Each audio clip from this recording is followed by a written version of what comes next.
Wool gathering. I came from a family that did not hug. Touch was for smacking, and kisses for the dead, the old dead. I came from a family that did not listen, would not read between the lines, and talk was for gossip or ordering groceries. I came from a family that believed in face values, where priests and doctors and teachers were right beyond question, and money was all or nothing.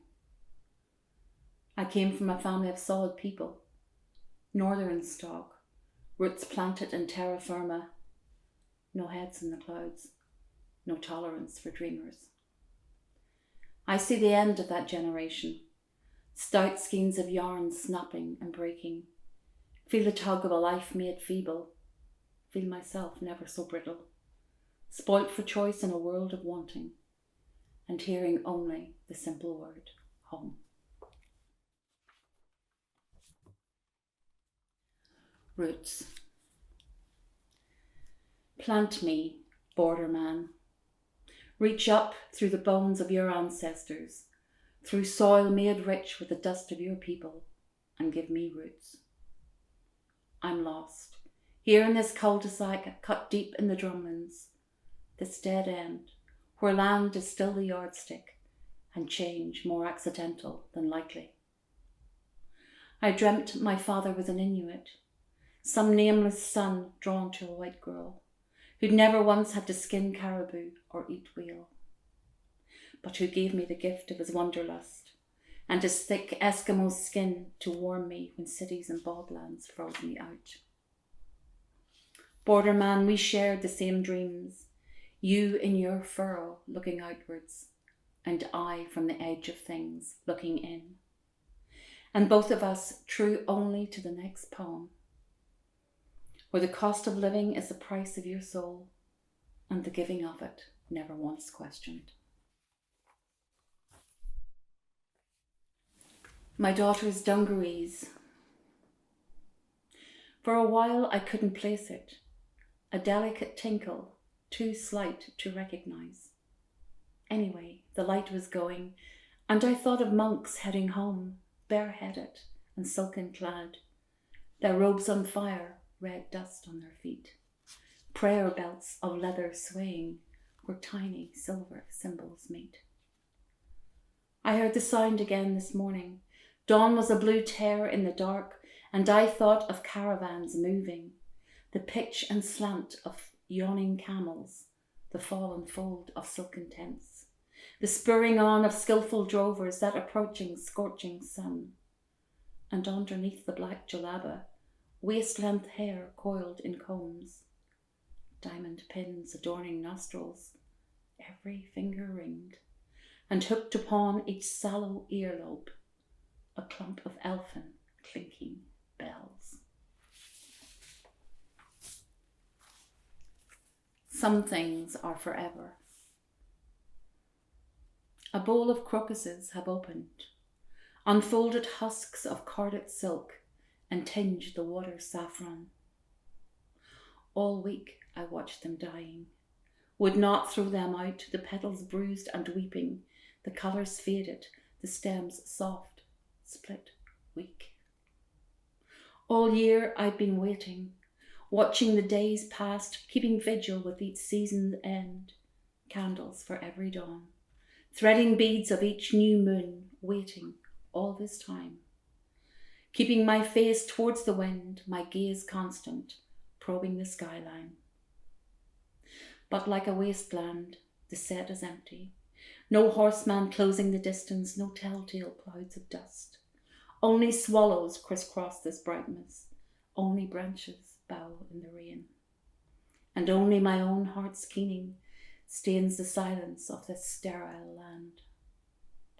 Today I smashed the hourglass, liberated the tired sand, threw each grain individually to the wind, heard a million echoes of your name.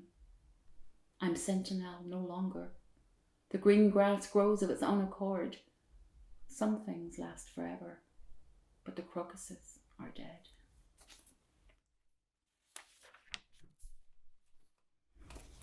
Vegetarian shopping. Doesn't all that rawness make you ill? I asked the butcher boy, blushing, behind the prime steaks, the wormy mince, the comma chops, the glistening liver, the stilled sheep's hearts, the streaky rashers, resting trotters, and tied and bound pot roasts. No, he said, but God, I could murder a curry.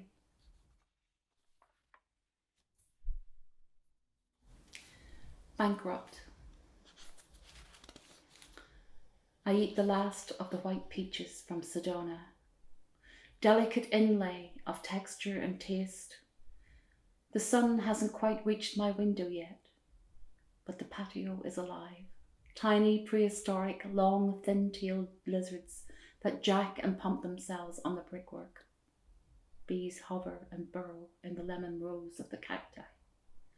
The striped agave amid the creosote pushes its spikes skywards, pierces the shadow of a turkey vulture, wings outstretched, feathers spread, rifling the stifling air. Glint of blue, green, black butterfly flap, crickets that pulse and trill from the milkweed. I think of that particular point where one stops watching, stops listening, holds back the formed word on the tongue, stops feeling. And I wonder how long I've been sitting here, a study in loss, but breathing. A Villanelle on marriage. I wear the wrinkled, dimpled skins of age, the colours dimmed, the texture dead, living proof against that state of marriage. The cracks aren't really hard to gauge. It's twice too many times I've wed. I wear the wrinkled, dimpled skins of age. The veins protrude, braille work on page, the contours banked with words unsaid, living proof against that state of marriage. And if it's true that all the world's a stage, roles played with gusto, inhibitions shed, I wear these wrinkled, dimpled skins of age, to show that neither gift nor wage atones for loss of interest. Instead, I'm living proof against that state of marriage. The mothball sense of firmer flesh lingers far away from the nuptial bed. I wear the wrinkled, dimpled skins of age, living proof against that state of marriage. Daughter. Above the sink, on the windowsill, I have placed your photograph. At least once a day I stand here, gazing in on you. That one time I dreamt of you, you were wearing sky blue, your hair a blonde sheaf falling. You turned towards me and your smile was knowing.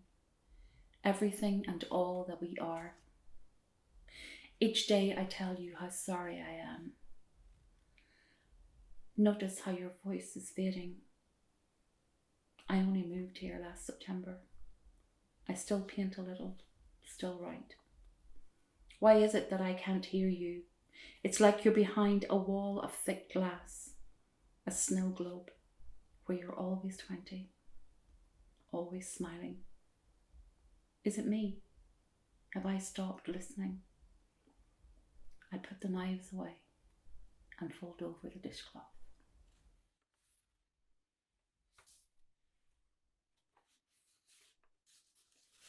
In Loreto Wood.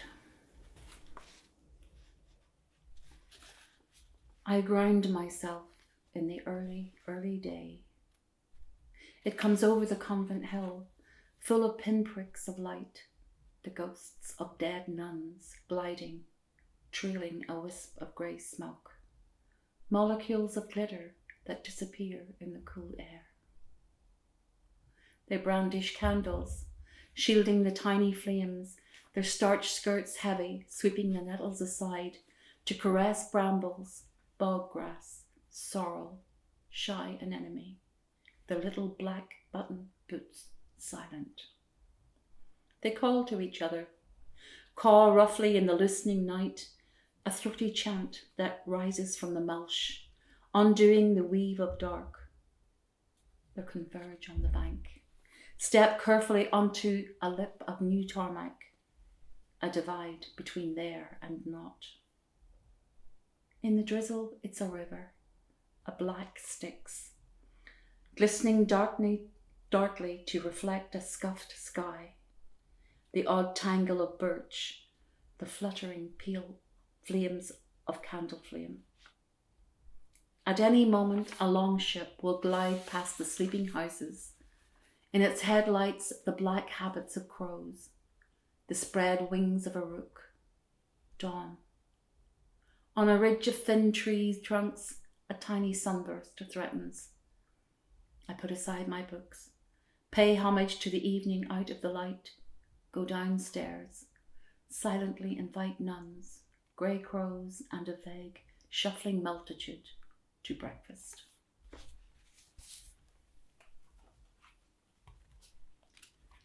Contract.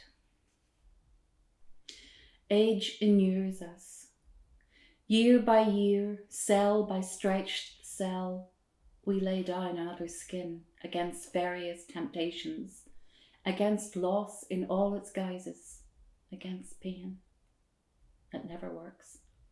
At best, it blunts the age of innocence, takes the hunger from our want, slows our conquering heart. At worst, it raises the bar of annoyance, makes us doubt our own potential, our worth, stifles growth, dulls an appetite for life. Age insulates us, then allows us to watch impassively while we're broken down, slowly from the inside out, embracing illness as a purpose, a silver-lined opus. Age isolates us, lets us sit and reminisce while our minds cave in, and the pendulum clock in the long empty hall goes tick, tock, tick. Age inures us, and our worlds dwindle to the stretch of a room, the lie of our bed, the reach of our hand, a breath, warm.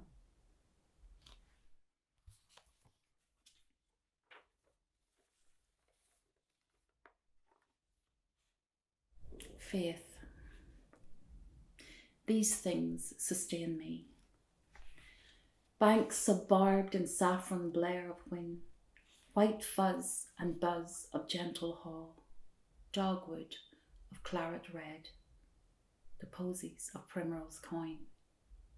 Unsurpassed, silent, lined-up trees of twisting trunks and bristling little turrets reach to point the day in never-ending praise. And I'd like to finish with a very old poem called Love Song. Ours is a seldom frequented skin. It hangs alone out there, waiting, where the unfulfilled come to water, where a peach sun squats and tints a sallow landscape, a Spanish rosé. I'll be your pear in a flask of sweet wine. You be an orchard on a summer hillside, and time will just waste away. And on normal days we'll dance the polyglide with inherited patience, leftover symptoms from some raw deal, and we'll leave no shadow, no imprint, no clue as to who I am, as to who are you. And I'll be your pear in a flask of sweet wine. You be my orchard on a sunny hillside, and time will just waste away. Thank you.